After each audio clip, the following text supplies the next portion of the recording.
Und geschaut, dann kann ich das schön da zentrieren. Und dann kann ich eine kurze Intro machen. Und zwar für die das jetzt werden sehen, freue ich mich sehr, den DJ Obi-Wan zu begrüßen. Warte schnell, Bro. Warte schnell, sorry. Alles gut. Ich mache die Intro nicht nochmal so. Wir haben zu viele Intros jetzt gehabt. Es bleibt jetzt uncut. So, jetzt ist gut. Also, die Hintergrundstimme, die ihr da hört, und auf dem Screen seht ihr das in Soundcloud-Account, ist der DJ Obi-Wan, wo ich sehr freudig da begrüßen darf. Es ist eigentlich viel zu formell, merkst du, wenn ich so Intros mache. Es müsste irgendwie...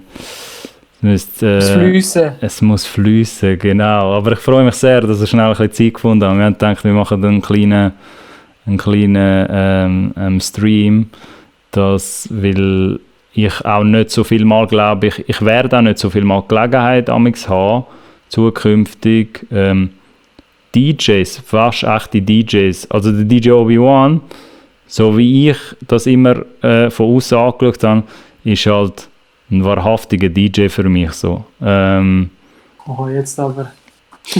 Ja, du bist wie so, also weißt, es gibt ja einfach Leute, die sagen, hey, look, keine Ahnung, genauso wie es ja Leute gibt, die einfach Fruity Loops abladen und meinen, sie sind nachher Producers, oder?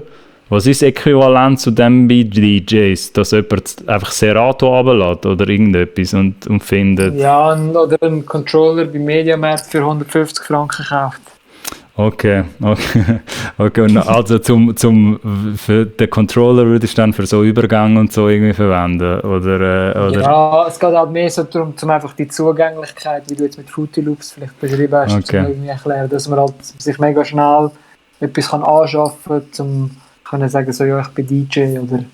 Okay. Ich meine, es ist irgendwo durch auch schön, die Entwicklung, dass man kann sagen, okay, das kann jetzt wieso jeder machen, aber am Ende des Tages weiss man einfach, wieso, egal was du machst, du musst einfach dranbleiben, du musst deine Hausaufgaben machen und der Rest kommt dann wieso von alleine. Und du hast es aber, für die, die das nicht wissen oder von dir zum ersten Mal hören, da beim Cola-Podcast, du hast es auf Vinyl gelernt, ganz am Anfang. Oder bist du schon im Digitalen eingestiegen, damals in der digitalen Ära? Also angefangen habe ich eigentlich mit Produzieren. Also ich habe mir damals von meiner Mutter in der Lehre so Geld ausgeliehen, um einen MPC zu kaufen. Und dann habe ich gedacht, okay, ich will jetzt irgendwie Beats machen, wie so Timbaland und Neptunes-Fan gewesen. Und ich dachte, ja gut, wenn ich so einen MPC kaufe, kann ich das sicher auch.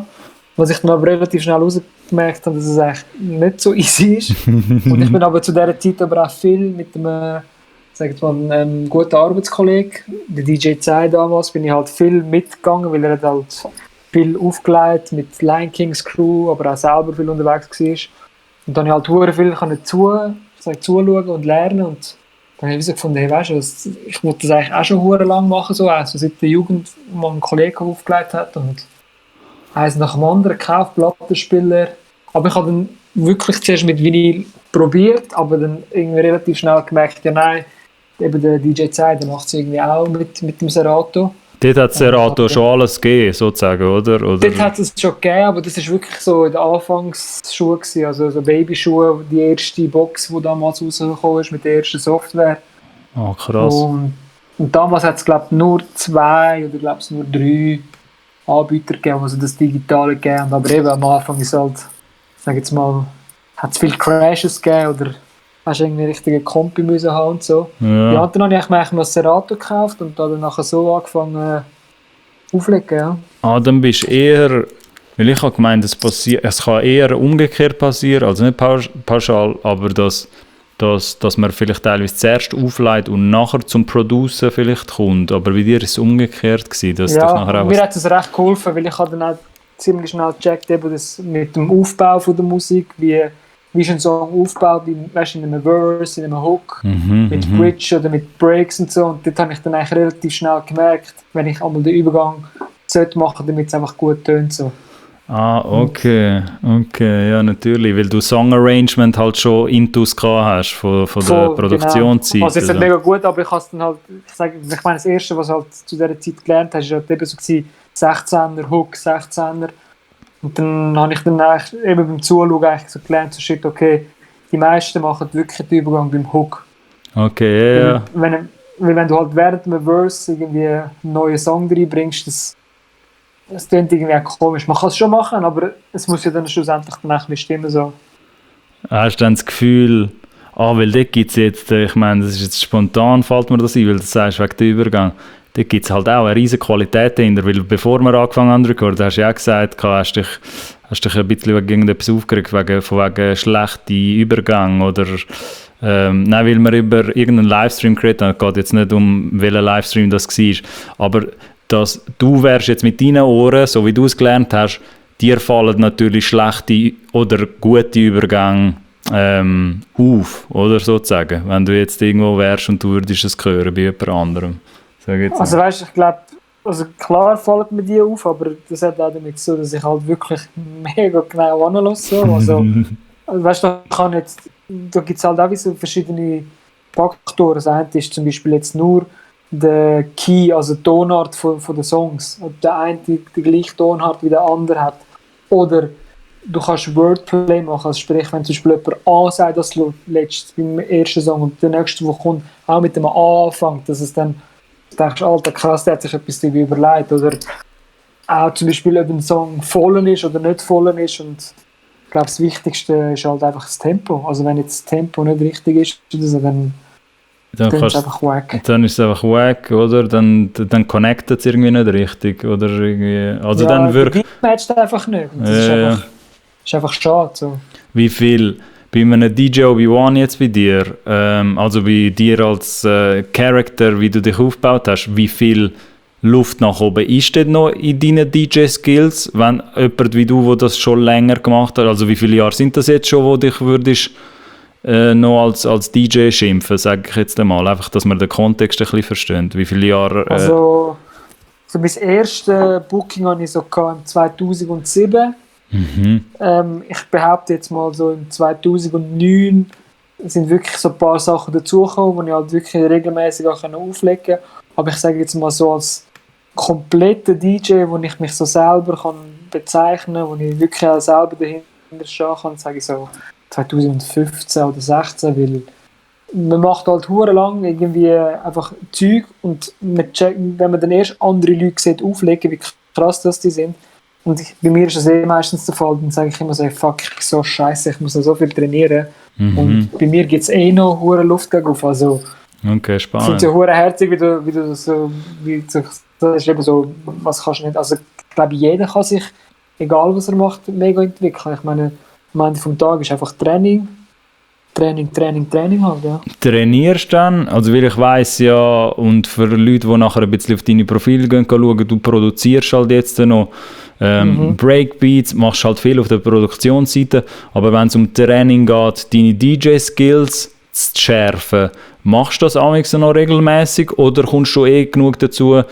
Gut, eben, wenn jetzt halt die Events noch wären, dass bei den Gigs würdest du genug dazu kommen, sozusagen, zum das Talent wahren, sage ich jetzt mal, oder weiterschärfen. Oder hast du wie so einmal in der Woche, zweimal in der Woche, wo du sagst, nein, du gehst amigs an und versuchst einfach, weißt du, wie so der Samurai, der jetzt komme ich jetzt mit einem schlechten Vergleich wahrscheinlich, aber weißt du, irgendjemand, der halt immer wieder Trainingsstunden macht in dem Gebiet, wo er ist, so. Machst du das dann noch?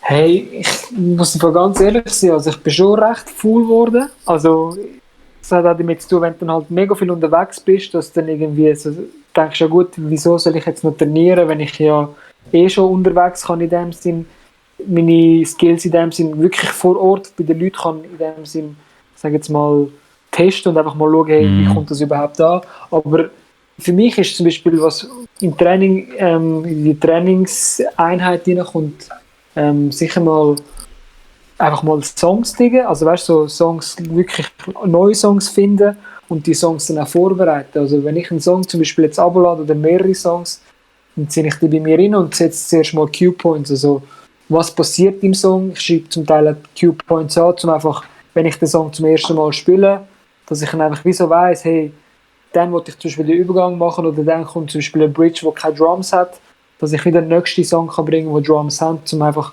den Flow nicht zu unterbrechen. Ah, okay.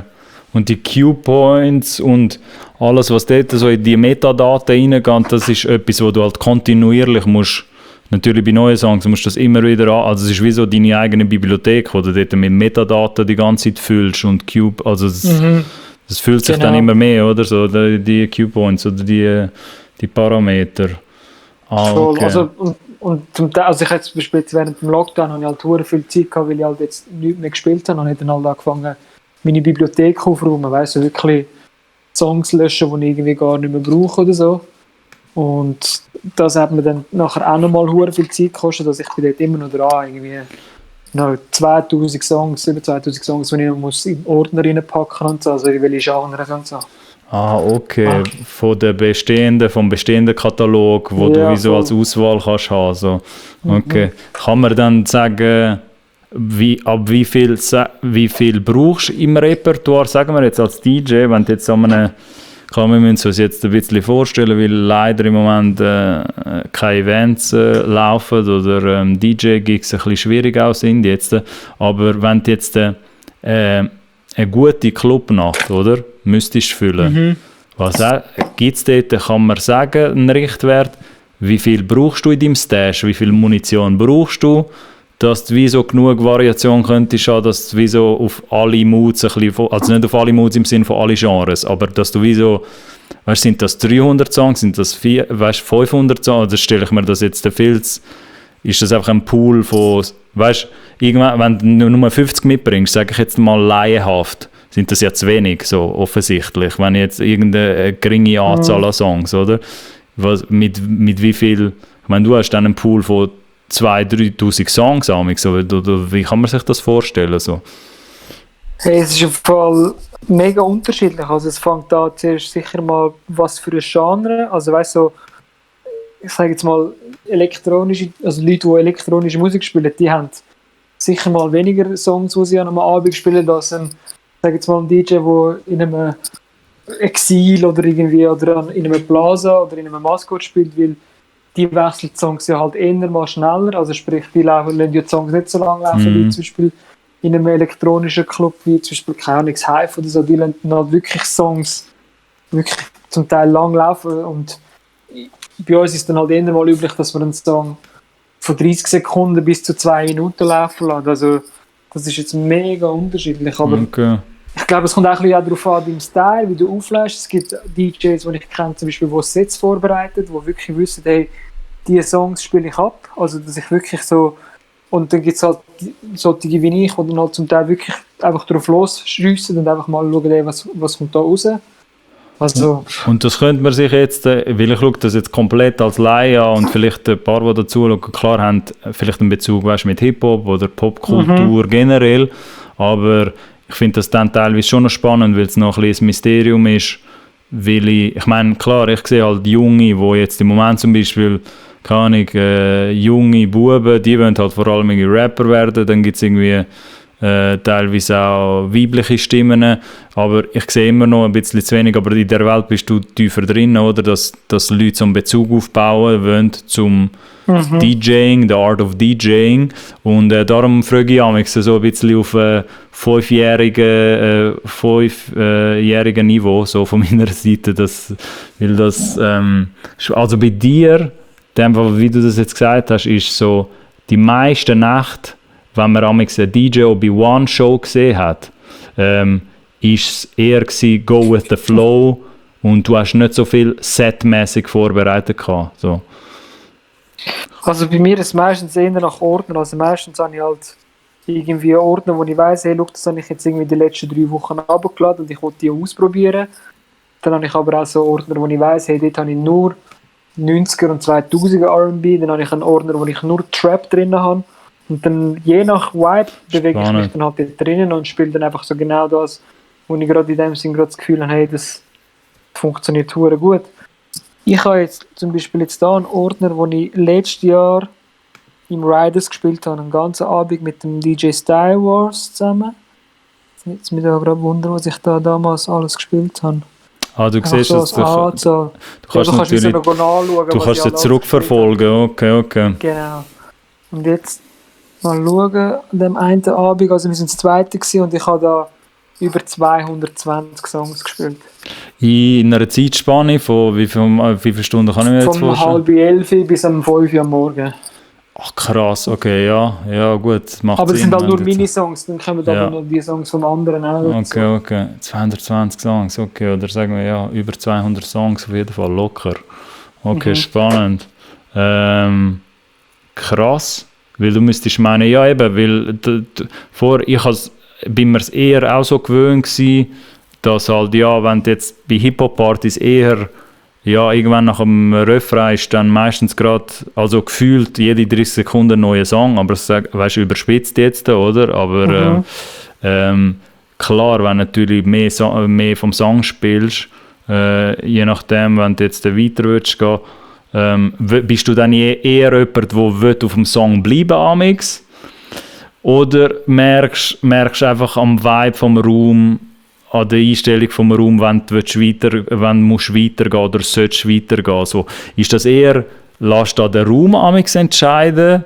Oder würdest du da oftmals im Lied sein, hey, look, wenn ich jetzt einfach noch den zweiten Verse, weil es dort halt noch einen huere geilen Part drin hat, würde ich den jetzt einfach bringen, weil ich jetzt der DJ bin und nicht weil du das Hoheitsgebiet hast, aber du führst, also für mich, so wie ich das von außen anschaue als Laie, führt ein DJ ja auch ein bisschen die Stimmung vom Raum und von der Party, oder? Wenn ein guter DJ, safe. Oder? So. Weil ich habe dich ja nie so gesehen, Amix, also für die, die das Vergnügen hatten, den DJ Obi-Wan zu sehen, ich habe dich ja nie so gesehen, als würdest du halt die ganze Zeit immer on to the next one. Wenn du halt einen geilen Song hast, dann lässt du wieso auch noch ein bisschen laufen, Amix, habe ich das Gefühl gehabt. So. Ja, also es kommt eben immer ein bisschen darauf an, was für ein Event, also wenn jetzt irgendwie, ich meine, ich mache ja halt sehr viel also Hochzeiten, also Privatanlässe, dort tendiere ich halt schon den Song länger zu laufen lassen, weil halt die Leute das nicht so gerne haben, wenn der Song jetzt mega so, ich sage jetzt mal Hip-Hop-Light, mega schnell wechselt, weil die wollen dann halt wirklich so können tanzen und dann lasse ich den Song jetzt eher mal ein bisschen länger laufen, aber wenn es jetzt darum geht, dass ich im Club bin, dort bin ich wirklich so, je nach grad, wie mein Vibe ist, wie ich den Song gerne habe, ob die Leute es auch fühlen. Also es gibt einmal auch Songs, wo ich dann vielleicht irgendwie kurz antease und dann spiele ich dann wirklich gerade den nächsten drauf ab. Also es ist wirklich... Okay. Das ist spannend, weil du kannst es natürlich so ein bisschen dirigieren. Du bist dann wie so der Dirigent, du oder? Du kannst wirklich den Leuten wirklich so Honig ums Maul schmieren und dann irgendwann so den Finger und kannst dann eigentlich wirklich irgendwie alles mit der, also weißt alles machen. Ja, nein.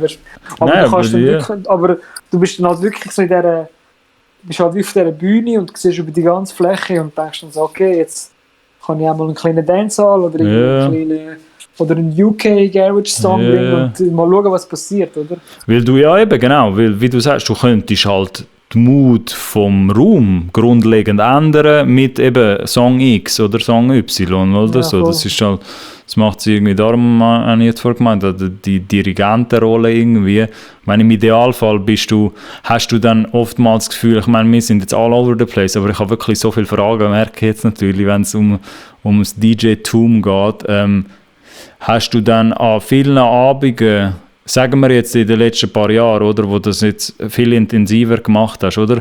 Hat es mehr Abende, oder allein um 2019, oder, wo du ja schon viel gemacht hast, wo du extrem viel unterwegs bist. In so Clubabenden hast du eher oftmals, also hast du mehr Abende gehabt, wo du das Gefühl hast, du bist total in line gewesen mit der Crowd?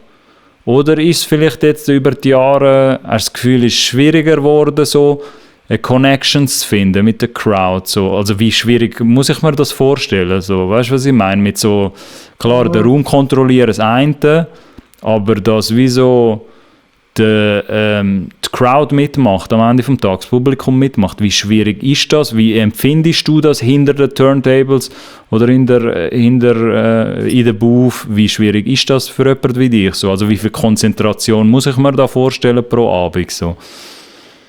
Ja, also es gibt halt immer mega viele Faktoren, die da mitspielen. Das eine ist zum Beispiel, wie gut drauf sind zum Beispiel die Leute. Also weißt so, oder wie viele Girls hat es und wie viele Jungs hat es. Weißt du, wenn es jetzt mehr Girls hat, dann sind die Jungs irgendwie fast ein bisschen überfordert und die Girls auch, weil die werden ja irgendwo durch vielleicht auch irgendjemanden aufreißen. Okay. Dann gibt es einen anderen Faktor, wie zum Beispiel Licht. Wenn es zum Beispiel der Raum zu hell ist oder so, dann kannst du vergessen, dass es einen Vibe gibt. Oder eine Anlage. Wenn eine Anlage einen Crap-Bass hat, dann kannst du auch darauf ausgehen, dass die Stimmung irgendwie nicht so geil ist. Spannend, aber, okay. Und wenn zum Beispiel zu viel Platz ist, wenn irgendwie, keine Ahnung, du hast irgendwie einen 600er Club und an diesem Abend kommen nur 100 Leute, dann ist auch so, okay, mal schauen, wie es wird. Also, ja, okay. Aber jetzt, ich sage jetzt mal, ich hatte viele geile Abende, zum Beispiel im Welschen gehabt, aber für mich ist es auch meistens immer so ein Ausflug so ein bisschen in die andere Seite von der Schweiz, wo die Leute irgendwie anders Musik hören und ganz anders drauf sind, zu Songs reagieren, die ich zum Beispiel da in der Deutschschweiz nie erlebt habe. Und ich dachte, hey, krass, die Welschen sind so anders drauf, die hören wirklich so Songs, oder die drehen völlig an Songs durch. Wenn ich sie da bei uns spiele, denke ich so, ja, das ist jetzt easy, weißt du. So. Und das ist dann meistens ein bisschen tricky, um wirklich den Vibe mit allen Faktoren zu sagen, hey, heute war 10 von 10 gewesen, weißt du. So. Ist mir recht... Sorry, ja, sag weiter. Und man hat dann halt selber auch mega Ansprüche an sich selber und denkt dann so, wow, geil, ich habe eine gute Übergänge gemacht. Plus gibt es halt auch noch, das habe ich sehr oft, ich komme heim und dann denke ich so, fuck, ich hätte noch diesen Song noch spielen können, dort, wo es noch so geil war. Okay. Und weißt du, und das ist dann halt, ja, ich glaube, es gibt nie, also wenn es DJs draussen geben, die nach jedem Gig mega zufrieden heimkommt, dann soll er sich mal bei mir als Motivator oder so. Okay, ja gut, weil du aber wie so in dieser Rolle, wo du bist du wie so dein härtester Kritiker auch, oder? Nach so einem Abend, oder? Ja, und plus macht man das halt so nach langer Zeit, dann hat man halt grössere Ansprüche. Früher bin ich heimgekommen und dachte, das war voll geil gewesen. Weißt du, die ersten, sagen wir mal, 5 Jahre sind so, jedes Mal, wo ich heimkomme, dachte ich, hey, so geil gewesen. Ja. Und ich meine, jetzt in den letzten 5 Jahren kommst du so heim und denkst so, ja, es war solid gewesen, weißt du, es ist nicht ultra geil gewesen. So. Aber gut, das kann man natürlich auch nicht pauschal fragen, aber was müssen dann für Kriterien? Gibt es so 3, 4 Kriterien, dass du kannst sagen, mal, das war eine geile Party für dich selber, die du aufgelegt hast, amix so. Das kann natürlich auch immer anders sein, aber gibt es so 3, 4 Sachen, wo du so auf einer Checkliste würdest sagen, ja nein, die brauche ich schon, dass ich nachher kann sagen, mit meinem Anspruch, den ich habe, das war eine geile Party gewesen, wo ich gerockt habe. So. Also so, ich meine, ja. Genau so Sachen wie mit Girls, Männer, Frauenanteil und so, es ist schon spannend, dass du dort so nerdig reingegangen bist, oder leichter, ich meine, das habe ich gar nicht so überlegt, dass ein DJ sich natürlich auch Gedanken machen wegen der Lichteinflüsse und so, weißt du. Ja, ich meine, das macht voll das Ambiente aus, also weißt du, wenn du einen geilen Techniker hast, der weiss, dass jetzt in diesem Song das und das passiert und der bringt dann gerade die Skiwerfer und die Leute sind so wow und singen mit, das ist das geilste Gefühl, also weißt du, so, und vielleicht noch zu deiner Frage, also ich glaube, sicher mal einfach Feedback bekommen, sei es jetzt irgendwie am gleichen Abend oder irgendwie jemand, der dort auch aufgelegt hat oder der Veranstalter und jemand zu dir und sagt, hey, hure geiles Set gewesen, weißt du, oder dich auch auf gewisse Momente oder irgendwie einen Song anspricht und sagt so, wow, du hast den Song und so gebracht, voll geil, weißt du, dann weißt du, jemand hat wirklich zugelassen und ist nicht wirklich nur einfach besoffen an der Bar und hat einfach mitgesungen, weil er den Song kennt. So. Ja. Und plus ist dann halt auch eine geile Bestätigung, wenn dich halt vielleicht auch jemand nochmal holt. Weißt du, ich sage jetzt, wenn du jetzt irgendwo zum ersten Mal spielst und der so findet, hey, voll geil gewesen, ich wollte dich nächstes Jahr 3-4 Mal bei uns haben oder so. Und sonst, ja, einfach Feedback. Also ich glaube, jeder DJ ist jetzt, also egal wer auflegt, der will ja irgendwie auch so ein bisschen die Reaktion der Leute, sei es jetzt gerade während er am Spielen ist, irgendwie so ein bisschen catchen oder dass dann jemand im Nachhinein oder auch von Mund-zu-Mund-Propaganda und jemand sagt, hey, ich habe gehört, letzte Woche hast du einfach krass aufgelegt, weißt du, ich wäre auch gerne gekommen. Weißt du, also, hey, geil, da passiert etwas, oder? Ja, das natürlich, wenn nachher im Nachhinein Leute noch sagen, ich wäre auch gerne an dieser Party gewesen, das kann ich mir sicher genug tuend vorstellen als DJ, wenn du so Sachen auch noch hörst, so Feedbacks. Ja, voll, dann weißt du, dann hast du etwas richtig gemacht. So. Ja, also ihr hört es da natürlich vom Obi, immer gerne Feedback geben, auch den DJs, weil sie viel damit anfangen können, habe ich jetzt nicht so nicht gedacht, aber es macht ja Sinn, auch nach einer Party mal vielleicht schnell zum DJ gehen und sagen, hey, schau, du hast meinen Abend gerade ein bisschen versüßt jetzt mit deiner Sound Selection, sag jetzt mal, oder? Ja, voll. Ich glaube, da freut sich egal welcher DJ drüber. Also, und wenn dann, vor allem als DJ bist du mega Nerd und wenn du dann merkst, okay, jetzt kommt jemand auf einer nerdy Ebene zu dir und sagt so, hey, übrigens, das habe ich verdammt geil gefunden, dann weißt du, okay, dann habe ich in dem Moment den richtigen Song für die richtige Person gespielt in dem Sinn. Ja, genau. Wie viel Begeisterung, das ist jetzt einfach spontan random, weil ich mich aber auf der Musikseite ja mit dem ein bisschen befasse. Wie viel Begeisterung siehst du von der weiblichen Seite? Also sind es dann mehr, weil du so nerdige Sachen jetzt angesprochen hast, sind es mehr, also der Nerd-Feedback, kommt dir dann mehr von den Buben oder von den Männern und eher selten von den Frauen? Oder hat es auch Frauen gegeben, die dich überrascht haben und gemeint haben, die haben verdammt darauf geachtet, weißt du, was du jetzt dort gemacht hast? Und nicht nur, weißt, wegen der Favorite Song, der jetzt gespielt wird, so irgendwie. Also meistens komme ich jetzt, sage jetzt mal, wenn es jetzt um die weiblichen Zuhörer oder eben die weiblichen Leute, die an einer Veranstaltung sind es meistens sogar auch Hochzeiten. Weil das ist auch mega emotional, sprich, wenn du jetzt als DJ einen guten Job gemacht hast und dir dann nachher am Schluss sagen so, hey, es war mega gut gewesen und meine Family und ich habe mega Spass gehabt, dann weißt du, wie so, hey, look, du hast jetzt mega viel können machen, damit du einfach den Abend in guter Erinnerung kannst, wie so behalten so. Okay, ja klar, weil natürlich, er hat es zu sich angesprochen, weil der gute Obi auch noch begnadete, also ihn kann man auch für, wenn man eine gute Hochzeitsparty will, nach der ganzen Zeremonie, dann läutet man auch so Leute wie am DJ Obi-Wan an. Nicht natürlich nur für eine Clubnacht so. Aber gibt es etwas, was du lieber machst? Gut, jetzt im Moment würde ich meinen, gut, jetzt ist es nicht mal hochzeitsmäßig, ist jetzt auch schwierig, würde ich meinen, aber in dieser Zeit, wo du intensiv, auch im letzten Jahr, habe ich das ja immer mitbekommen, ein bisschen aus der Distanz, dass du ja beides intensiv gemacht hast, oder? Ich meine, die ganze Clubnacht und die Hochzeitsnacht.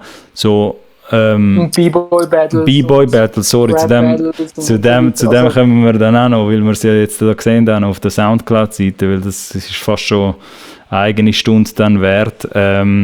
Aber jetzt, die Hochzeitssache ist jetzt aber auch nicht etwas gewesen, was du ja nur übergangsmäßig gemacht hast, weil ich habe immer so ein bisschen gespürt, korrigiere mich, dass das schon noch gern noch nebenbei beibehalten hast, das Standbein, oder mit der Hochzeit.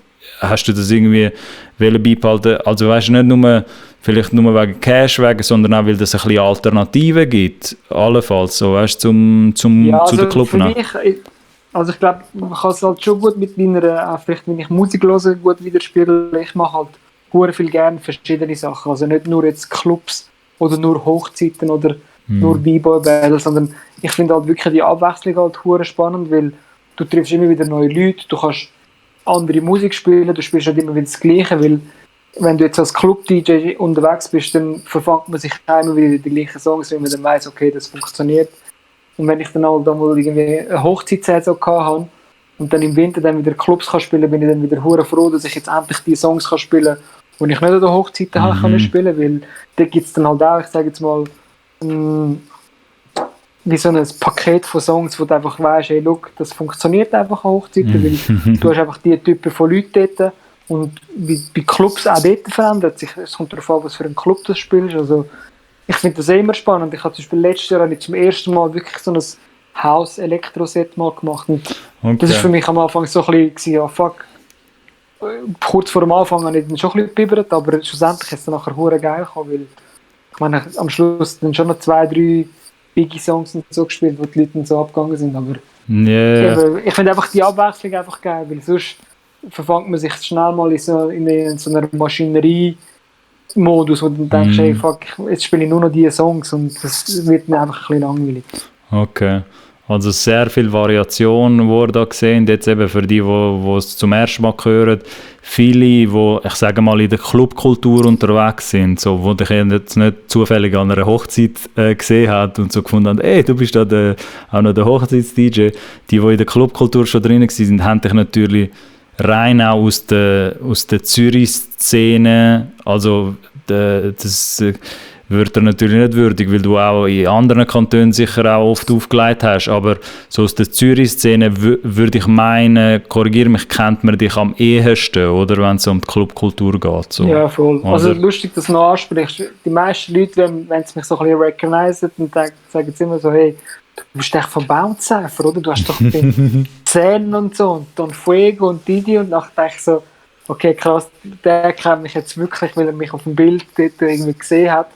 Aber es gibt dann halt auch Leute, die mich dann eben auch vielleicht irgendwie in einem Club gesehen haben. Aber das ist meistens wirklich, das passiert nicht mehr so viel, weil die meisten Leute, ich sage jetzt auch in unserem Alter, gehen einfach nicht mehr für den Ausgang und haben dann auch nicht mehr auf dem Schirm, wer am Auflegen ist. So. Aber dann haben das ist so witzig, dann haben die Views auf YouTube, die natürlich passiert sind, bei all diesen Bounce Cyphers, auch ein bisschen dazu geführt, dass du von dort mehr, das macht ja Sinn, wenn du es jetzt so sagst, weil die Uploads, du bist halt oftmals, hast recht viel Airtime, oder, auf dem Screen von diesen Uploads immer gehabt, so. Und das jetzt neue Leute... Ja, kommt auf den Rapper drauf an, oder auf den, Gut, ja. auf den Künstler oder Künstlerin, wenn jetzt jemand mega abgegangen ist und sehr viele Views kassiert hat, dann profitiere ich ein bisschen davon. Lustig. Aber nicht mega viel. Das ist so ein Nebeneffekt, der halt natürlich entstanden ist, weil du halt dort die musikalische Untermalung für viele von diesen Cyphers gemacht hast, oder? Ja, es sind ja mittlerweile, glaube ich, schon 5 oder so gewesen. Also, ich meine, glaube, die meisten sagen immer so, wow, Cypher, krass, aber für mich ist es halt einfach es ist einfach ein Play- und Stop-Ding so. Klar, du musst ihn vielleicht schon irgendwann spüren, wenn der Song vorbei ist, aber viel mehr machen wir eigentlich als DJ, jetzt sagen wir jetzt mal, unter Vorbereitung nicht mehr, weil du bist eigentlich nur dort und drückst auf Play und Pause. Aber ja, es ist, ich glaube, ein DJ, vor allem jetzt in der ganzen Hip-Hop-Kultur, mega wichtig, weil mit dem DJ hat sowieso alles auch angefangen. So. Darum, ja, es ist eigentlich für mich auch schön zu sehen, so, hey, geil, dass die Leute mich wie so in dem Sinn ein bisschen appreciate und sagen, hey krass, du bist wieso dort angekommen und so. Voll. Hast du ein Ding, hat der DJ Obi-Wan ein Favorite Cypher oder ein Favorite Cypher Part, wenn ich das so frage? Oder willst du es neutral behalten, fair behalten und kannst auch nichts sagen, so würde ich auch verstehen, so, wenn du diplomatisch sein willst. So. Also ich hatte 2 mega krasse Momente, die ich im Kopf hatte. Der eine war Rough und Limit, mit der einen Hook, wo sie dort eingefahren sind, alle korrupt, genau, der Song, also wo sie halt wie so den Song geteased haben und das ganze Studio einfach wie so mitgerappt und mitgeknickt hat und so, das ist richtig, das ist feier gewesen. Und der andere Moment war noch, wo ich bei La Bass, ich habe irgendwie gemerkt, dass die Jungs einfach drauf losbitten, aber mir wie nicht gesagt haben oder das Zeichen gegeben, dass ich den Beat wechseln muss. Ja. Und dann habe ich dann, wie so irgendwie intuitiv, habe ich dann einfach den Beat gewechselt, weil ich dann irgendwie gemerkt habe, okay, jetzt hört der andere auf. Und dann habe ich dann wie so das Feuer und so und also die Freude von den Jungs, vom Batz und von diesen Jungs einfach so gesehen, okay, geil, geht wie so weiter und so die Körperhaltung und wie sie einfach, es war einfach voll Magic gewesen. Und es hat einfach alles nachher trotzdem passt, sozusagen. Voll. Ihr habt irgendwie so telepathisch, habt ihr euch irgendwie noch so gespürt, auch wenn ihr kein Zeichen euch gegeben habt. So. Okay. Ja, weil meistens muss ich fragen, hey, welcher kommt zuerst und dann oder wie lange. Und da gibt es aber auch solche, die dann ihre Beat selber zurechtschneiden. Und ja, man muss dann halt irgendwie auch so vor Ort schauen, hey, was passiert jetzt genau. Aber wenn es dann halt, ich sage jetzt mal auch so spontan passiert, dann macht es halt noch mehr Spaß. Okay, weil du hast natürlich eben für die, und das sind sehr, sehr viele wahrscheinlich, die dann nachher den Upload werden sehen, die kennen natürlich all die Bounce Cyphers und dann haben wir jetzt einmal das Easter Egg gelüftet, wer dort hinter den Turntables oftmals ist. Ich meine, du teilst dir ja die Slots auch noch mit anderen DJs, wenn ich das richtig verstanden habe, wie die Bounce Cyphers, oder? Genau, also ich mache meistens eigentlich Zürich-Stunde, weil ich halt von Zürich bin und die anderen, also ich habe jetzt auch schon Dings gemacht, die Fremdsprache, also Englisch und Französisch sprechende. Bern und Luzern hat meistens den Mitch gehabt, also eigentlich immer er gemacht und Luzern den Lackletschak. Okay, spannend, wir haben das ein bisschen aufgeteilt. Ja, weil jetzt 6 Stunden in diesem Studio, irgendwann ja. bist du einmal froh, kannst du mal frische Luft und ein bisschen Einfach mal ein bisschen tanken. So. Aber das muss man dann an dieser Stelle schon appreciaten, weil die Musikal, also dass das immer funktioniert, das Programm hat natürlich klar auch mit der Moderation zu tun, aber auch weil die musikalische Untermalung von den DJs, die immer dort sind, wie so das Grundrauschen stetig haben, dass halt irgendetwas läuft. Das muss man an dieser Stelle natürlich schon Shoutout an alle, die dort amigs mitwirken, weil klar, ja, der Rap... Und grosses Shoutout an Mitch Katz, weil der hat immer alle Beats von allen Leuten müssen zusammensammeln in den richtigen Ordner tun. Okay. Ich meine, bei 80 Rapper, jeder gibt irgendwie 2-3 Beats. Oder kommt mit dem USB-Stick an, weißt du, dann die Abrechnung wird dann schon noch lustig. Okay. Also ihr seht, darum wird auch ein Upload, weiss ich jetzt schon, für Leute, die da den Cola-Podcast interessiert zuschauen, ein Upload reicht auch nicht bei einem DJ Obi-Wan amigs. Ich würde aber trotzdem, auch wenn das ein Part 2 mal wird geben, irgendwann Obi, würde ich trotzdem noch ansprechen, was du jetzt amigs aktuell noch für Projekte verfolgst, weil du hast es auch ein bisschen selber gesagt, dass du natürlich auch in der B-Boy und B-Girl, also in der Breaking-Szene auch unterwegs bist als DJ, schon länger, oder? Und jetzt, wieso, ich würde gerne, dass wir das auch noch eingefangen haben, weil das vielleicht für viele auch spannend sind, weil ich habe die Seite halt nie gesehen, oder ich komme dort zu wenig tief in das rein. Die Chamber of Break Serie, so, würdest du vielleicht schnell erklären, was das ist und was da dein Kontext ist, wieso es das gibt oder was das genau ist? Ja, voll. Also zuerst wollte ich noch kurz schnell ein grosses Props an dich ausrichten, weil die meisten sagen immer Breakdance, aber das sagt man nicht, weil Breakdance wird meistens mit dem assoziiert mit dem 80er Boogie-Woogie-Roboter tanzen und wir sagen halt von der Szene sagen wir einfach Breaking und darum wirklich mal Hut ab für das. Und ja, zu dieser Serie, also ich meine, als ich angefangen aufzulegen, habe ich ja zuerst wirklich so B-Boy-Battles auflegen und ich habe ja früher selber auch getanzt. Darum habe ich dann irgendwann entschieden, ich wollte eigentlich wieder mehr Sound rausbringen für die Szenen, wo ich eigentlich recht viel verdanken kann, wo ich wirklich dank denen so meine erste Erfahrungen können sammeln. Und die Serie, die habe ich dann eigentlich angefangen, weil ich dann während dem Lockdown so gemerkt habe, fuck, ich bin jetzt eigentlich sehr viel in meinem Raum, also in meinem Studio oder daheim, um Breakbeats sammeln und habe dann wie so gemerkt, ich wollte das jetzt mal dort rausgeben, wo ich jetzt die ganze Zeit in meinen 4 Wänden dran rumgetweakt und rumgeschraubt habe. Und ja, es ist jetzt bis jetzt eigentlich wirklich noch easy am Laufen, also die Leute haben mega Freude und ich glaube, also für die Schweizer Tanzszene ist auch geil, dass die Leute auch sehen, hey, wir haben Leute, die im Land auch geile Sound produzieren. Wo wirklich für die B-Boys und B-Girls so auch wirklich spezifische Sachen machen, oder? Wo Genau. Und während dem Lockdown hatte ich dann auch gleichzeitig auch die Idee gehabt, ein Kollektiv zu gründen mit DJs, die auch eigentlich das Gleiche machen wie ich, B-Boy-Breaks produzieren und mit denen eigentlich wie so uns zusammengetan und jetzt sind wir eigentlich so ein bisschen die nächsten Sachen so ein bisschen am planen und ja, es macht hure Freude, mit so gleichgesinnten Sound rauszubringen, wo das genauso fühlen wie einem selber. Wie viel sind das, nebst dem Kollektiv, das ihr dort habt? Weil wir haben ganz am Anfang ein bisschen darüber geredet, bevor wir mit der Aufnahme angefangen haben, dass halt die ich sage mal, die Produktionsseite, also von Producers, die halt in der Breaking-Szene oder halt eben wirklich Breaks produzieren tun, die ja ein bisschen nischiger sind, als wenn man jetzt einfach eine normale Produktion machen. Wie gross ist die Szene in der Schweiz? Wie kann man sich das etwa vorstellen? Wie viele sind das, wo, weißt, speziell für die B-Boy-Szene sozusagen Produktionen machen oder musikalisch, weil du bist halt nicht der Einzige, wie du es gesagt hast, mit dem Kollektiv, aber wie viele sind das? Also jetzt in der Schweiz sind es jetzt mal so, jetzt einfach so grob geschätzt, wo wir jetzt wirklich so in den Sinn kommen, sind es wahrscheinlich etwa so 15 Producers, wo ich jetzt wüsste, hey, look, die hauen etwas auf Soundcloud raus. Es gibt wahrscheinlich auch viele Leute, die vielleicht Zeug machen einfach für sich oder für ihre eigene Crew, wo sie einfach ihren eigenen Trainingsraum für sich hören. Aber durch das, dass jetzt gesagt, die Schweiz auch nicht so ein grosses Land ist es sehr überschaubar. Also, Und es gibt auch Leute, die schon früher einen Sound gemacht haben, die sagen jetzt auch international mega krass grossen Einfluss gehabt haben.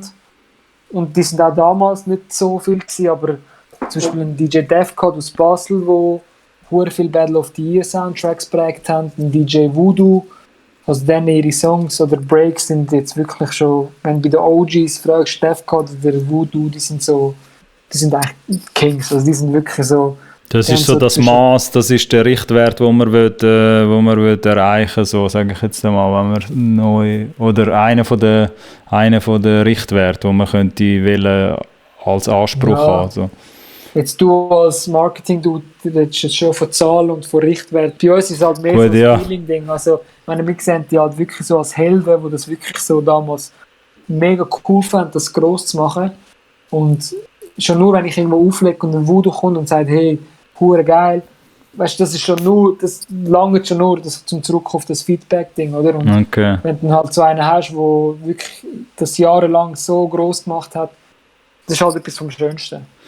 Okay, aber es ist lustig, dass du sagst, oder ich merke jetzt gerade, indem du das beschreibst und erklärst, dass natürlich die Leute, die auf der Produktionsseite agieren, wie du, die halt den Breaker wollen, wie so ein bisschen die musikalische Untermalung zur Verfügung stellen oder bieten, dass das halt mega hart zusammenliegt oder zusammenhängt mit der eigentlichen Tanzszene. Sprich, wenn es jetzt nicht auch Tänzer und Tänzerinnen hat, auch in der Schweiz, die sich mehr für B-Boying und das alles interessieren, hast du ja auch wieso nicht, also es muss wieso mitwachsen, auch mit den Leuten, die natürlich Produktionen machen, weil du brauchst halt jemanden, der dazu tanzt. So. Also es wirkt jetzt natürlich ein bisschen obvious, wenn ich es so sage, aber du kannst auch nur so weit machen, wie halt die B-Boys, die halt die Breaks nutzen werden, oder? Und dort bist du aber, kann ich mir vorstellen, wenn ich es jetzt aus der Marketingseite anschaue, gibt es halt auch internationale Breaks, oder so kann ich es mir ja vorstellen, dass halt auch Tänzer und Tänzerinnen da in der Schweiz auch könnten sagen, genauso wie es bei den Künstlern Beats gibt, wo man von internationalen Beatmakern holen könnte, gibt es jetzt auch Leute aus der Tanzszene, die sagen, ja gut, ich hole mir meine musikalische Untermalung aus dem Ausland, oder? Das gibt es ja dann auch, kann ich mir vorstellen. Voll. Okay.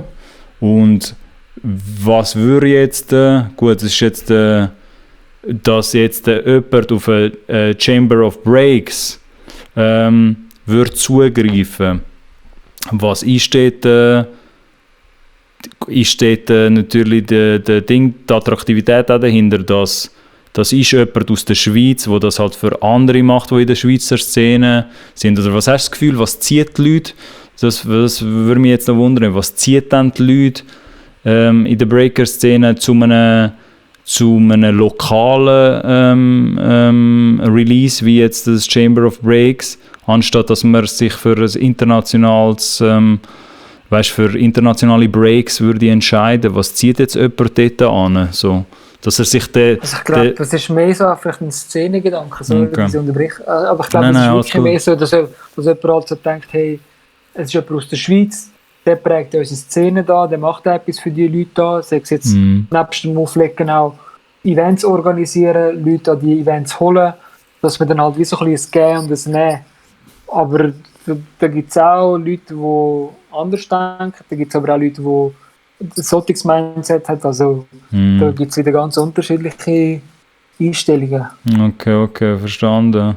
Aber weil du natürlich schon vorher auch immer bei den B-Boy-Battles, so wie ich das ja immer mitbekomme, oft mitgewirkt hast und auch schon seit Jahren, kennt man sich ja natürlich dann irgendwann untereinander und Tänzer und Tänzerinnen wissen halt dann, so, es gibt gewisse Figuren aus der Schweiz, die halt nachher die Breaks machen und mit denen könnte man halt auch, weil ich meine, das ist ja da, dann genauso wie bei den Beatmakers, müsste das ja ein Mehrwert sein, dass ich ja zu dir könnte kommen als Tänzer und Tänzerin jetzt von da, anstatt dass ich mit irgendjemandem muss e-mailen, international und so, wo nicht customized bekommst, muss ich mir vorstellen, oftmals, könnte ich ja zu jemandem wie zu dir kommen und sagen, hey, schau, ich will das genau für so eine bestimmte Tanzeinlage, die wir vielleicht irgendwann einmal machen, oder irgendetwas einstudiert, es muss ja nicht immer so Freestyle sein, so, könnte es etwas customized auch bekommen von jemandem wie dir, oder stelle ich mir das jetzt voll falsch vor, dass wie wenn man zu einem Beatmaker geht und sagt, hey, mach mir einen Custom Beat, kann man auch zu jemandem wie zu dir gehen und sagen, mach mir einen Custom Break, sozusagen. Ja, also habe ich auch schon gemacht. Also ich glaube, es hängt auch ein bisschen davon ab, was für eine Verbindung oder was für eine Freundschaft das dahinter steckt. Also ich würde das jetzt glaube ich auch nicht für jeden machen, aber wenn ich merke, hey, look, der hat genau gleich viel Liebe für mich und ich weiss, dass jetzt halt in dieser Breaking-Szene jetzt nicht so viel Geld rum ist, wie jetzt vergleichsweise bei einem Rap-Song oder so. Unsere Sachen werden jetzt auch nicht mega viel jetzt im Radio gespielt, aber wenn es jetzt darum geht, für einen internationalen Brand irgendetwas zu machen, dann redet man dann auch wieder über Deals. Aber ich glaube, es ist auch eine Geschmacksfrage. Also weißt du, je nachdem, ob jemand den Sound, den du rausgibst oder produzierst oder auch laufen lässt, ob der das haben, das auch gefällt. Weil es gibt auch Leute, die zum Beispiel auf neuartige, ich sage dann französische Beats, die so ein bisschen aggressiv, sehr, sehr spitzige Hi-Hats, krasse Kicks. Dann gibt es aber auch solche, die mehr so auf dieser Funk-Schiene sind, die mehr so ein bisschen die organischen Sachen geil finden. Also auch dort verändert sich der Geschmack auch. Also. Okay. Und das ist jetzt so, wie ich das interpretiere, du kannst es vielleicht auch nachher selber erklären, aber bei dir haben wir schon davor auch gesagt, merke ich natürlich eben, du hast, was ich halt sehr spannend finde, aber auch weil ich natürlich ein bisschen den kulturellen Hintergrund mit den Instrumenten ein bisschen nachvollziehen kann, hast du in deinen Breakbeats, hast du auch ein bisschen zum Stilmittel genommen, dass du amix so ein bisschen einen orientalischen Touch auch noch rein tust. Nicht bei allen Sachen, aber könnte man sagen, das ist ein bisschen so deine Würze, die du amix rein tust als Signature. So. Ja, voll. Also es ist halt auch der Sound, wo ich aufgewachsen bin und wo ich mich voll daheim fühle. Und ich meine, man sagt ja halt meistens, wenn du wirklich Musik rausgeben willst, dann sollst du auch irgendwo auch dahinter stehen und auch etwas von dir mitgeben. Und bei mir ist halt wirklich so die ganze Orient Space so mit von den 70er, 80er über neue Sachen und das sind halt wirklich auch Töne, wo ich halt voll aufgehe. So, klar, ich meine, ich höre auch anderes Zeug und so, aber ich habe das halt für mich mitgemerkt, hey, ich bin dort voll daheim und ich kann es dann auch immer wieder hören und kann auch voll dahinter stehen. Darum, ja, das türkisch Orienting, so, das ist schon, da bin ich voll daheim und es macht mir auch Spaß. Ja, das ist natürlich dann naheliegend, dass du halt, weil das halt schon früher auch in der Jugend vielleicht auch gehört hast oder auch aus dem Haushalt, dass wie so die Einflüsse dann automatisch mit reinfließen könnten. Und plus so. macht es mich auch authentisch. Also weißt du, dass dann die Leute dann zu mir auch so, keine Ahnung, kann sagen, hey, morgen. Und ich meine, das ist für mich dann auch wieder mit dem assoziiert, mit dem ganzen türkischen Ding und so. Und auch während der Battles, wenn ich dann halt irgendetwas Türkisches laufen lasse, ich merke dann nochmal also gerade die Connections von diesen Leuten, die es dann gerade checken, die dann zu mir schauen und sagen, so, geile Sache. So. Okay, ja, aber weil du jetzt auch gesagt hast, 70er, 80er, dass du so weit zurückgehst, das kann man sich auch vorstellen, dass du halt immer noch sehr viel Digging machst. So. Also jetzt für deine Break-Produktionen gehst du sehr viel diggen. Müsste man sich jetzt vorstellen, wenn du jetzt so ein Tape machst, mit halt 6, 7 Breaks oder auch länger sind, dann ist das, wie kann man sich das vorstellen? Jetzt das letzte, die B-Side, die jetzt noch aufgeladen hast, wo man da auch sieht auf dem Screen, ist das einfach vorzu immer wieder, weißt, nach Samples suchen und irgendwann denkst du so, okay, aus dem kann ich einen Break machen. Und weißt, ist das nachher, kann das auch ein Prozess sein, der mehrere Monate geht? Oder wie gehst du an die Sachen ein bisschen an, ohne dass du jetzt all deine Secret Sauce musst verraten, sage ich jetzt einmal so. Ja, es ist, ich glaube, da hängt es wieder auch von Song zu Song ab. Gewisse ergeben sich halt wirklich mega schnell, wenn du dann halt anhockst und merkst, hey, das fühlt sich gut an, da kann ich voll dran arbeiten. Und dann gibt es auch solche, wo du nach einer halben Stunde merkst, hey, nein, da komme ich nicht voran, lass es dann liegen. Ich habe zum Beispiel auch sehr oft auch schon Sachen oder Ideen an Kollegen geschickt und dann nachher ihnen gesagt, hey, wie findest du das? Oder willst du daran weiterarbeiten? Und dann kann man sich dann halt wie so ein bisschen ergänzen. Und was ich auch schon oft gemacht habe, auch mit Leuten zusammenhocken, mit denen etwas zusammen kreieren, weil ich glaube, da kann man wie so jeder Producer so ein bisschen zustimmen, wenn du allein in einem Raum bist und einfach drauf los tweakst, dann weißt du gar nicht, ob es wirklich irgendwann so geil ist, wie du es selber findest. Aber wenn du dann halt jemanden im Raum hast, der genau das Gleiche hört oder vielleicht noch etwas anderes und man sich so kann ergänzen und Inputs bringen und Sachen ausprobieren, dann ist es das Geilste. Ich glaube, man muss auch als Person auch ein bisschen offen dafür sein und auch können mit Leuten zusammenhocken und auch aufs Feedback oder auf die Idee können eingehen, um zu probieren, hey, was meint der genau? Oder was gehört da raus, was ich nicht höre? Und dann kann man automatisch wachsen. Du weißt aber dann erst, merke ich jetzt, nachdem du die Breaks released hast, weißt du, in so einem Projekt, wie du es jetzt machst, mit deiner eigenen Serie, weißt du dann erst danach, natürlich, wenn ich das mir jetzt so überlege, wie Tänzer und Tänzerinnen auf die Breaks reagieren, oder? Also es ist ein bisschen so wie bei einem Musikrelease, wo du erst danach so ein bisschen das Feedback, weil du gehst ja nicht, es sei denn, du würdest bei der Entstehungsphase auch schon testen, weißt, wie jetzt der Tänzer X irgendwie mit dem würde umgehen. Aber das machst du ja nach Gefühl, muss ich mir vorstellen, oder in der Produktionsphase so. Also ich glaube eben am Anfang, dass man fängt zuerst mal an, schafft an dem Song, füllt der aus.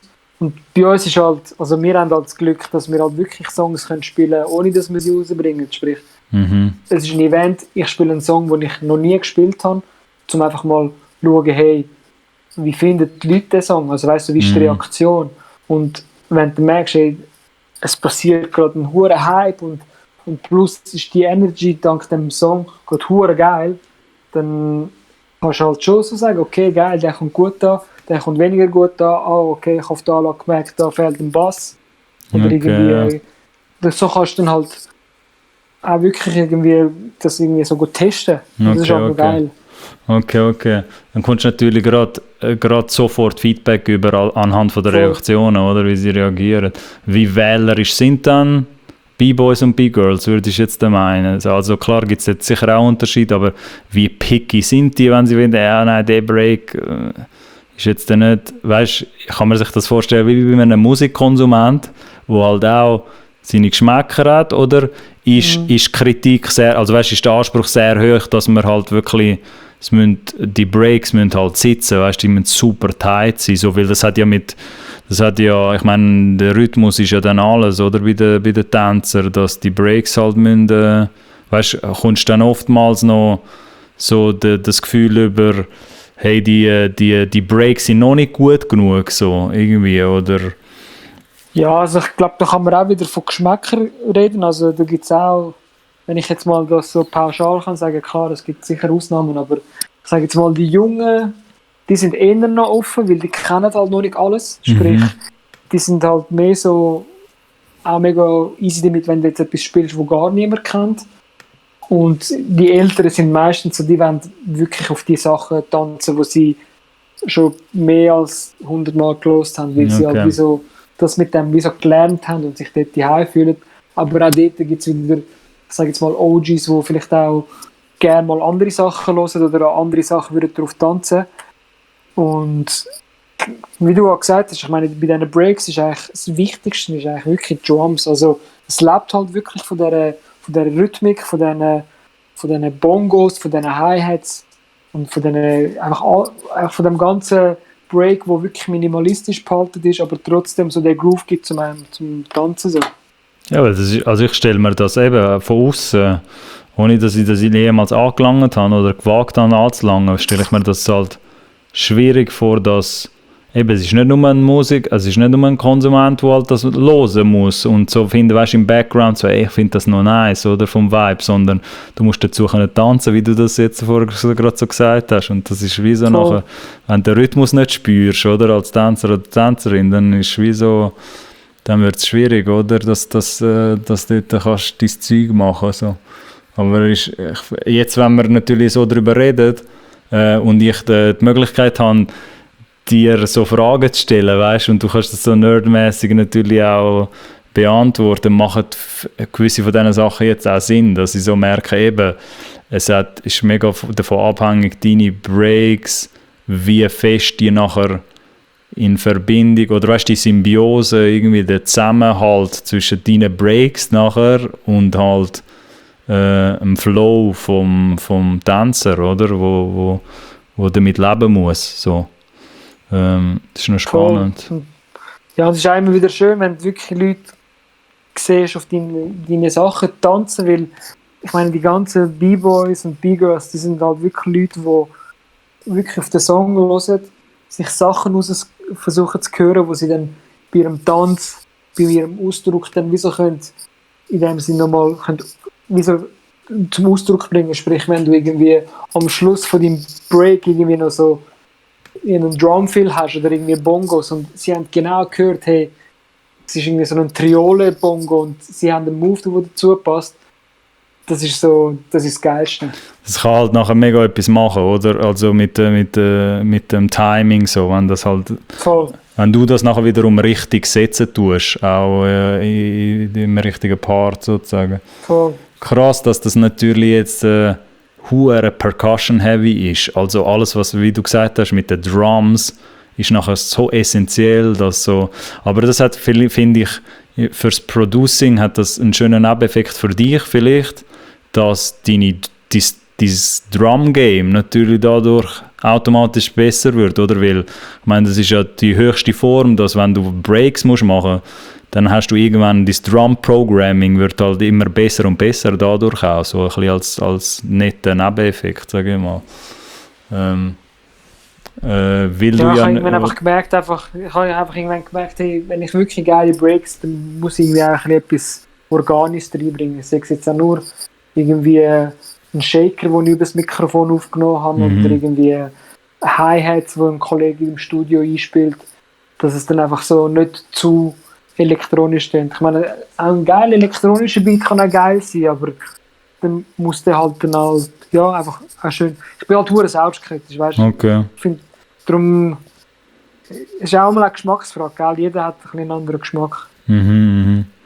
Aber krass, dass man natürlich dort auch für vermeintlich etwas, was simpel soll wirken, eben so ein Drum Break, natürlich auch mega viel dahinter steckt. Also klar, ich habe das nie wollen, weißt, es geht mir nicht darum zu sagen, das runterzureden, gar nicht, aber es muss ja gleichzeitig, wie du auch mal gesagt hast, es muss halt simpel sein oder weißt, minimalistisch, so, dass es halt die Elemente hat, die man braucht zum Tanzen und natürlich auch melodische Parts, vielleicht sicher auch, oder eben bei dir halt deine Signatures, die du rein tust, aber es soll ja auch nicht ein Ding sein, so ein voll ausproduzierter Beat, wie man sich das in der Musik irgendwie vorstellt, aber dennoch geht dort hure viel in die Materie rein, allein nur bei Percussions und Drums. Ich meine, du hast jetzt vorhin von Bongos geredet und von einzelnen perkussiven Elementen, oder, wo jetzt vielleicht auf der Musikseite wird man, klar gehen die auch mega nerdmäßig an die Sachen an,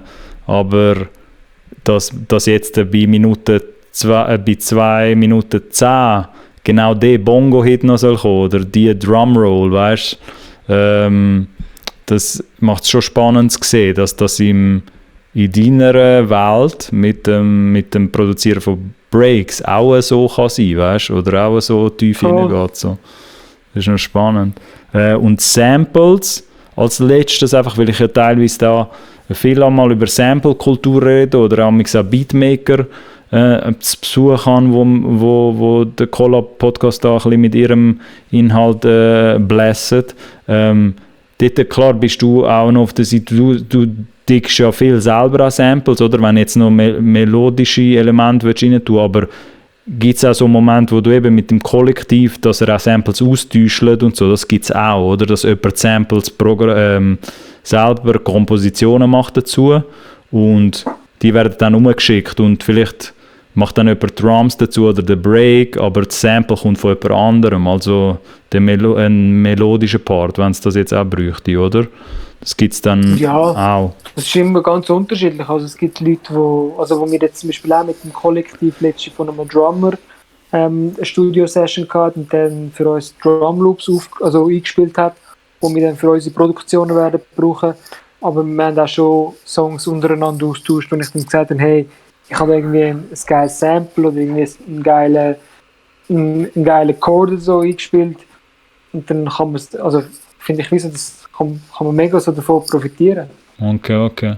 Also du bist auch immer ein bisschen, kann man das sagen, du bist auch immer ein bisschen auf der Suche nach der neuesten, geilsten Drum. Gut, dort bist du wahrscheinlich sehr, sehr eingeben, wie du sagst, ein harter Kritiker, dass es schon, dass du da wahrscheinlich schon sehr genau drauf schaust, welche Drum Breaks und so und welche Drums du samplest, oder eben mit Drummers das ganz genau willst du so verfeinern, dass das halt für dich stimmt, für deine Breaks sozusagen. Okay. Ja, und ich bin meistens eigentlich nicht auf der Suche nach der neuesten, sondern eher nach der ältesten, die niemand kennt. Also wirklich so exklusiv oder halt so raw wie möglich. Klar, okay. Ja, es geht natürlich in die andere Seite geht's auch, also auf die andere, in die ältere Generation. Das macht total Sinn, dass du so sagst. Okay, sehr spannend. Eben, ich merke allein wahrscheinlich nur wegen der Chamber of Breaks Serie könntest du eine 3-Stunden-Episode machen. Aber weil wir jetzt bei einer Stunde sind, lieber Obi, habe ich gedacht, ja, so ziemlich eine Stunde, krass. Schau, wie schnell die Zeit vorbeigeht. Krass.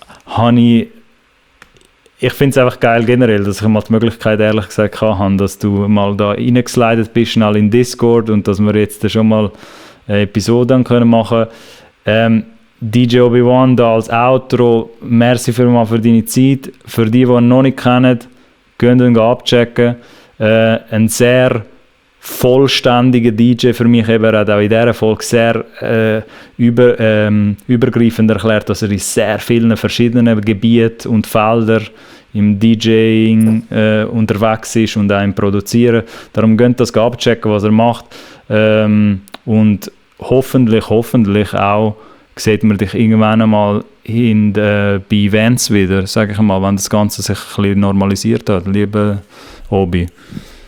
Ja, Mann. Hey, und übrigens grosses Props an dich für das ganze Collab-Podcasting, weil das, was du machst, ist viel Wissen, wo du rausgehst, ohne irgendwie Profit daraus rauszuziehen, sondern wirklich den Leuten das weiterzugeben, und Hut ab für das, Mann. Mein Profit ist halt, wenn sie etwas damit machen, dann hoffentlich, weißt du, wenn die Business Moves ein bisschen schlauer werden, irgendwann mal dann so, aber da sind wir ja alle zusammen dran, das zu machen. Aber ich freue mich auch immer, dass ich auch Gäste kann haben, und ich weiss jetzt schon, dass ich halt nicht immer dazu kommen, so tief rein können zu gehen ins DJing-Dasein oder in die Art of DJing.